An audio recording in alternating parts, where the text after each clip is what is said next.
David Freeman here with another mentor moment.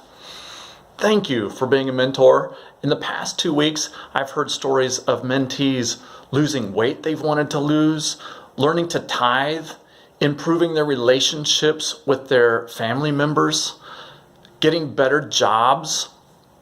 You make a difference. Thank you for doing so. We're going to continue in our series on listening. We've talked about the importance of listening, why listening is such a challenge. Today, I just want to kind of give you a basic listening formula. This formula is from Equipping Ministries International. It's pretty easy to learn. It takes a lifetime to master. There are 3 basic components to listening well. One is a tentative opening. The second is name the emotion. And the third is repeat back the essence of what you heard the person say. We'll start with a tentative opening. A tentative opening is more of an attitude than it is a choice of words. However, the choice of words often conveys the attitude. Let me give you some examples. So, if I'm hearing you correctly, let me see if I got this right. Now, I'm not sure I totally understand, but here's what I'm getting. What those little phrases point to is the world is incredibly complex. Your mentee is incredibly complex. You are incredibly complex. Many of us want to take all those complexities, and we come up with a pretty good summary in our mind almost instantly, and then we want to cling to it. The tentative opening is a reminder to myself, as well as an admission to the other person, that yes, life is complex. I'm doing the best I can to understand you, and we're in this together.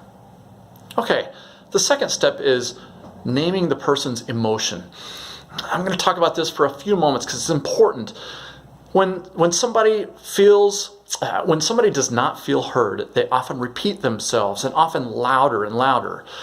So you'll notice if your mentee keeps circling back to the same concept, maybe it's because they don't feel heard. And many times an emotion does this to the ears. So until you can get those ears uncovered, the person can't even hear you saying back that you hear what they're saying. Boy, say that 10 times fast. Here's the magic. When you name somebody's emotion, it does this to their ears. It opens it up. It drains the intensity behind those emotions and makes it so that they are better able to hear that you are hearing them. Let me give an example. So, if I understand correctly, you're a little confused about the concept I'm saying in this video and would like me to make it a little more clear. Did you hear the tentative opening? Then confused was the emotion. Then repeating back, you would like me to make this concept more clear.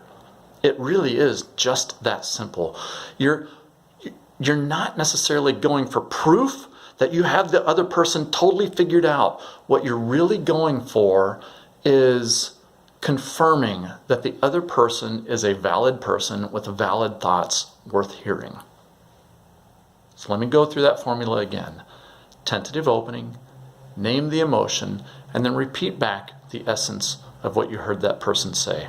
I'm going to put the Equipping Ministries International sheet that shows that formula and over 150 emotion words. If you're like me, you'll realize, oh, I had an emotional vocabulary of about 8 words, maybe. There are hundreds of emotion words out there. And this will help you get started if you want to start down that wonderful journey of learning to listen. Again, thank you for what you do. I'm rooting for you. We're all in this crazy life together.